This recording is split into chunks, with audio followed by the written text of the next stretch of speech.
How could you? Apologize right now. Hartley bought this for you guys.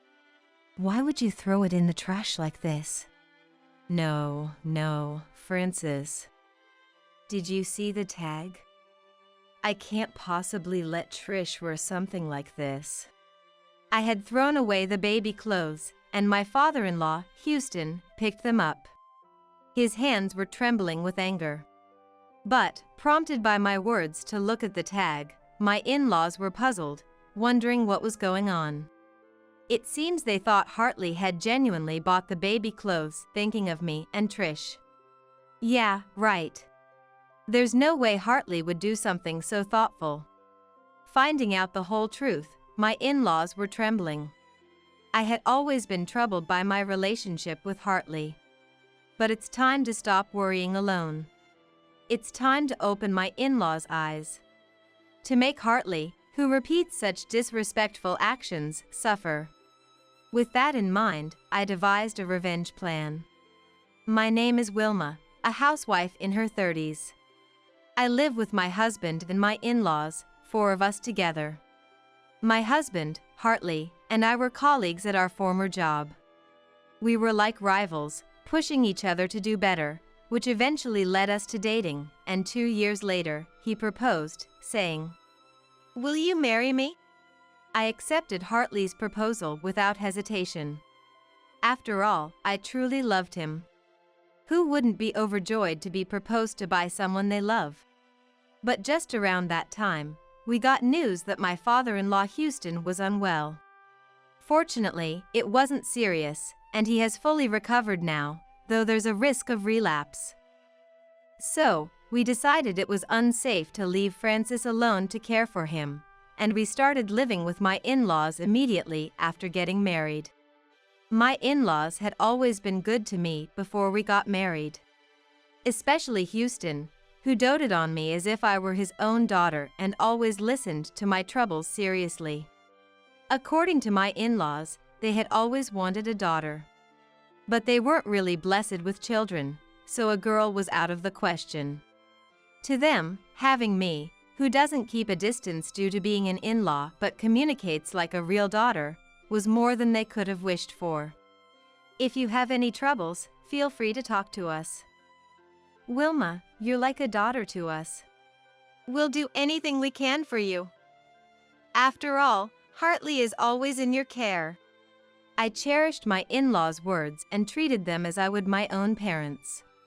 Living with my in-laws has been smooth sailing, to be honest. There was none of the rumored mistreatment by in-laws, and I wasn't burdened with all the housework alone. Francis, my mother-in-law, and I cooperated to manage the household chores every day. Honestly, I'm not good at housework. My cooking is mediocre. I can never fully get rid of dust no matter how much I clean, and sometimes I mess up the laundry, causing clothes to fade. If I had to do all the housework alone, it would have been a disaster. But my mother-in-law, Frances, watched over me patiently so I wouldn't make mistakes. She was kind but never indulged me, saying it's okay not to be able to do something. She sometimes taught me strictly how to do the housework, which I deeply appreciated. Houston would occasionally take me to shopping malls far away. During those times, we would usually end up walking around various stores because he would insist, asking if there was anything I wanted. I felt guilty for always receiving gifts, so I tried to refuse, but Houston would stubbornly say, "Let me express my gratitude." And I would end up accepting something of modest price. It might seem like an overbearing kindness, but for someone like me, who grew up in an environment where I couldn't ask for much, it was actually very welcoming. I think he intentionally speaks strongly out of consideration for me. I was grateful every day for Houston's kindness that was beyond words. In the midst of this, joyous news came. That day, feeling unwell, I first consulted with my in-laws. "It could be serious," Frances said, and immediately called the hospital. Houston drove us there right away. "You're 3 months pregnant," the doctor announced, pointing to the ultrasound image that clearly showed a shadow. Yes, I was pregnant with Hartley's child. Really? I was overjoyed. The thought of finally becoming a mother was overwhelming. Frances, who had to go through tough morning sickness, knew all too well the hardships of pregnancy. Don't push yourself to do chores during pregnancy. I'll make sure to prepare easy-to-eat food, but don't force yourself to eat, she said kindly, actually taking great care to ensure my comfort. I heard that it's hard to eat during pregnancy, but maybe because Frances was so considerate with the cooking, I naturally felt hungry and could eat well. Thanks to that, I didn't feel sick very often. But there was one big worry I had. It was about my relationship with Hartley. Since I became pregnant, Hartley had clearly started to distance himself. He wouldn't ignore me if I spoke to him, but he would retreat to his room as soon as dinner was over, and he didn't look happy when I tried to start a conversation, clearly avoiding me. Hey, Hartley, did I do something wrong? You've been a bit distant lately, I asked. Given that my in-laws treated me like their own family, Hartley's attitude stood out unpleasantly. Is it really going to be okay to give birth like this? One day, overwhelmed by these worries, I happened to run into Hartley in the hallway and decided to ask him directly. Hartley made a bitter face and said, "No, it's nothing. I'm just tired," trying to pass by me. Feeling that being tired was not a reason to avoid me, I grabbed his arm and said, "If I did something wrong, please tell me. I want to fix it so we can be better. I'm worried about having the baby like this." What's going on with you, Hartley? Why are you acting so distant? If there's something wrong, I want you to tell me. Aren't we a family? Yes, we are a family. A family should share whatever troubles it has, no matter what. So, I couldn't just leave Hartley alone if he was troubled by something. Hartley looked annoyed at my persistence. But if I left this gap between us unaddressed, I felt something bad would happen in the future. I looked at Hartley earnestly, feeling this intuition. I'm tired of this. Just leave it be. I told you, I'm just tired, he said. But. Not buts, I'm telling you to leave it. Annoyed by my persistence, Hartley yelled loudly and pushed me away. I fell to the ground, unable to stand. Hartley glared at me, who was stunned. Not being quick to understand the other person is also a problem, he said, then returned to his room. Indeed, I was aware that I wasn't quick to understand. But that was because I wanted to become a real family with Hartley. Was I wrong? I pondered over this, but didn't think of consulting my in-laws. To my in-laws, Hartley is also a precious son. Speaking ill of Hartley would surely upset them. I didn't want to make my in-laws, who were like my real parents, feel bad. After that, my relationship with Hartley only worsened. Wanting to reduce even the slightest amount of time spent with me, Hartley frequently left the house. Is work really that busy? Houston worried, to which Hartley responded, Don't worry, giving them a kind smile. The distance between Hartley and me only grew. Clearly, Hartley was annoyed with me. But why? What did I do? I pondered over it, but could never find an answer. Amidst this, days mercilessly passed, and I eventually gave birth to a healthy baby girl. Her name is Trish. A name filled with various wishes. Even during the onset of labor and my hospital stay, my in-laws visited often, but Hartley never showed his face. Safely discharged, I returned home, a place of comfort. Even though it was the day to meet our beloved child, Hartley was out late on some errand. Lately, Hartley has been acting strange. Does he have any worries? I feel sorry for Wilma, but I'm sure Hartley has his reasons. Please forgive him," my in-laws said, leaving me unable to blame Hartley further. Eventually, late at night, Hartley returned. We were dealing with Trish's night crying, so we were awake when he saw us and handed me a wrapped bag, saying, "Congratulations on the birth. Here, it's a present." Caught off guard by his unexpected action, I blurted out, "What? Typical Hartley," praised Francis. I was surprised to receive a present because I thought he had no interest in Trish. Upon unwrapping the gift, cute baby clothes emerged. But I immediately threw them in the trash can that was there. Seeing this, my in-laws' eyes widened. "How could you? Apologize right now. Hartley bought this for you guys. Why would you throw it in the trash like this?" Frances scolded me, her face turning red. Indeed, that's true. At first glance, my action seemed abnormal and disrespectful. Throwing a gift into the trash in front of the giver is unforgivable. No, Frances. Did you see the tag? I can't possibly let Trish wear something like this. Persuaded by my words, Houston picked up the baby clothes thrown into the trash. Then, my in-laws finally realized how absurd Hartley's actions were. "What is this?" Looking at the baby clothes he picked up, Houston trembled. The baby clothes were incredibly yellowed. They were stained everywhere, hardly seeming new. Moreover, there was an odd note on the tag of the baby clothes. The brand listed was not for baby clothes, but was a well-known women's brand. Probably, these baby clothes were originally women's clothing. I admire the effort to remake it, but a clean environment is most important for newborns.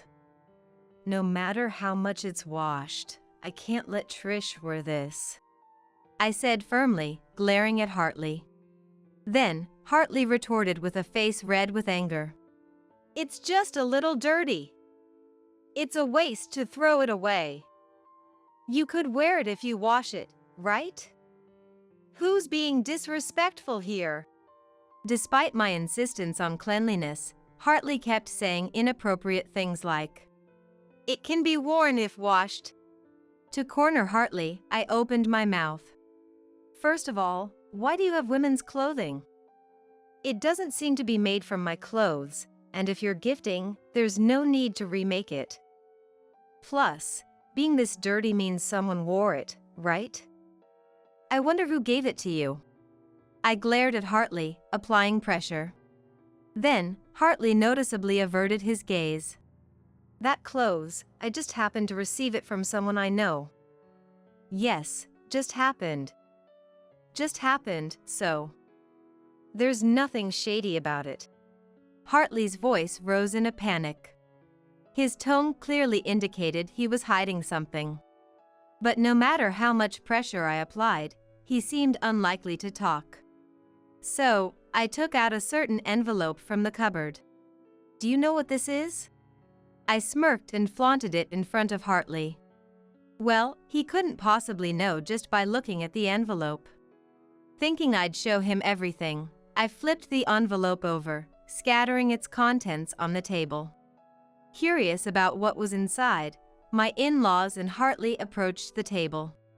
The moment he recognized what it was, Hartley's face turned deathly pale, and he covered the table with his body. "Hartley! What's wrong? Don't look! You shouldn't see! Why do you have such a thing?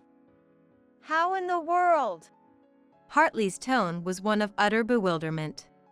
With Hartley covering the table, my in-laws were clueless about what was happening. I handed my in-laws a copy of the contents of the envelope I had saved for such a time. This is..." What was depicted was clearly Hartley's infidelity scene. Hartley was arm in arm with a gaudily dressed young woman, probably entering her apartment, a scene clearly captured in the photos. In fact, I had suspected Hartley of cheating for some time. After I got pregnant, Hartley started to distance himself from me noticeably. With the help of my in-laws and in a mentally stable state, I questioned Hartley's actions and, through acquaintances, requested an investigation from a detective agency. The investigation yielded evidence of his infidelity. Apparently, the other woman was a junior at the same company, and it was widely rumored within the company that the two were having an affair. How could you? To have an affair with another woman while Wilma is here. Francis turned pale and condemned Hartley. Indeed, that's true. Until now, my in-laws had trusted Hartley. Knowing that their trusted son was involved in such a terrible act of betrayal, it was impossible for them to stay sane. No, it's a misunderstanding. I didn't mean to spend time with her like that. Indeed, I made this baby clothing from clothes she gave me. But it was thinking of Trish. She even congratulated me on my child. But it was because she liked me so much, I tried to respond to her feelings. Hartley desperately tried to explain in a manner that seemed reasonable. But his explanation clearly showed him to be a terrible person. Yet Hartley seemed to argue as if to say, "There were circumstances, so it can't be helped," desperately trying to justify himself. First of all, isn't it Wilma's fault for not paying any attention to me? Since Wilma got pregnant, I've been feeling lonely. All of this is Wilma's fault, right? As if it were my fault. During my pregnancy, my in-laws supported me through the hard times, while Hartley, as if he had no use for a pregnant wife, blatantly avoided me. Until I knew about the affair, I thought Hartley might be struggling with something. But after being advised by a friend to investigate, all I found out was the unbelievable fact that Hartley was having an affair. Leaving his pregnant wife at home, letting his real parents take care of everything, while he freely enjoyed himself outside, was outrageous. Such behavior is inexcusable. Yet Hartley retorted with, "What's wrong with that?" As if what I was saying was absurd, but to any reasonable person, it would be clear that not I, but Hartley, was the one being unreasonable. Despite this, Hartley unilaterally blamed me, saying, "It's Wilma's fault. It's Wilma's fault." Frustrated by his ridiculous claims, I wanted to retort, but the only preparation I had made was the evidence of his affair. I thought showing him the evidence would make him reflect a bit. But far from reflecting, Hartley became defensive and blamed me even more. This was beyond my expectations. I pondered how to make Hartley feel the impact of his actions. But I didn't know what to do. However, I couldn't just let it be. As I was troubled, Houston shouted, "Enough already!" Seeing Houston, who is usually mild-mannered, yelling was something I had never witnessed before, so I was surprised and looked over to see Houston's face turning beet red with anger. That must have been how unforgivable Hartley's actions were to him. "I trusted you. I believed you would never act dishonorably towards others. What you did was a betrayal. You betrayed both Wilma's and our trust, and yet you show no remorse. Why can't you apologize? Why are you so?" Saying this, Houston grabbed Hartley by the collar. Hartley had told me before that Houston, known for his gentleness, had never seriously yelled at him in his life. Seeing Houston genuinely angry, Hartley, Francis, and I were all taken aback. "What's gotten into you? Why are you so upset?" "Dad, you've always forgiven me for anything I've done. Why get mad over this? I'm your only son, aren't I?" Hartley yelled back, but Houston, unfazed by such pressure, glared at him. Frightened by Houston's piercing gaze, Hartley was silenced, unable to say anything more. I couldn't help but laugh inwardly at his comeuppance. However, I made sure not to show it on my face. "All of this is your own doing. I've never seen Houston this angry before. That's how unforgivable your actions are. You betrayed not just me, but Houston as well. Yet, you persist in your innocence without any sign of remorse? How can you say such things? You don't seem to understand, so let me make it clear. What you've done is absolutely inexcusable. I had trusted Hartley. I wanted to trust him. Yet, what awaited me was a cruel betrayal. I wanted to have a happy life with Hartley, my in-laws, and Trish. Being an ordinary family would have been enough. Hartley shattered my modest dream completely. That is something that cannot be forgiven. What? Everyone's blaming me. Was what I did really that bad? No, it wasn't. It's all Wilma's fault for neglecting me during her pregnancy. If Wilma had taken care of me properly, none of this would have happened. It's because she failed as a wife. No matter how much I argue Hartley's claims are absurd, he sticks to his belief that he's not at fault. His unrepentant attitude has moved beyond irritation to outright disbelief. Seeing Hartley like this, I realized it was hopeless. There's no point in talking to Hartley anymore. It seems you won't understand no matter what I say. Fine, let's divorce. I can't deal with you anymore. I'll take custody of Trish, so just prepare yourself for that. As I said this, Hartley's face went pale with the mention of divorce. He hadn't anticipated being divorced after everything that had happened. His naively optimistic thinking made me feel nauseous. You thought you wouldn't be divorced? That's absurd. What you did was outright betrayal. You've completely destroyed my trust. I can't live with someone like that as a family, let alone trust you as Trish's father. Who knows what kind of person Trish would become if raised by someone as irresponsible as you? With those dismissive words, Hartley slumped in despair. At the same time, Houston released his grip and sat down.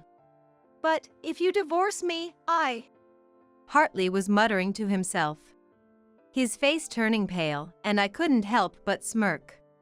But there was no one to lend Hartley a hand. Thus, we ended up getting divorced. Hartley desperately resisted, saying, I don't want a divorce. But my in-laws forcefully made him sign the divorce papers. As a result, we were able to divorce amicably. Needless to say, I got custody of Trish, and because of Hartley's infidelity, I demanded alimony and child support in the divorce proceedings. Faced with the amount, Hartley protested. I can't pay that. But my in-laws pressured him into accepting.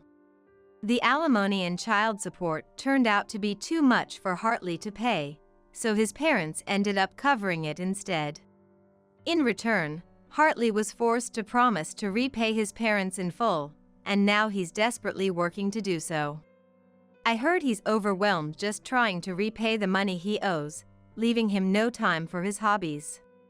As a result, he was even dumped by the mistress he valued so much, which reportedly caused him considerable emotional shock. It seems their relationship was that superficial after all. Hartley is now leading a bottom-of-the-barrel life, while I, on the other hand, am walking a path of happiness. Since then, I've gone back to my parents' house and, with their help, I started earning money to raise Trish. My parents told me not to overwork myself, but money is essential for ensuring Trish can choose her own path in life eventually. That's why I'm saving diligently now, so Trish can lead whatever life she chooses. Being a single mother will undoubtedly bring various challenges. I might even cause trouble for Trish. But I have many people willing to help, including my parents and in-laws. I'll use all the connections I've made to the fullest, striving as a mother to ensure my dear daughter's life is fulfilling.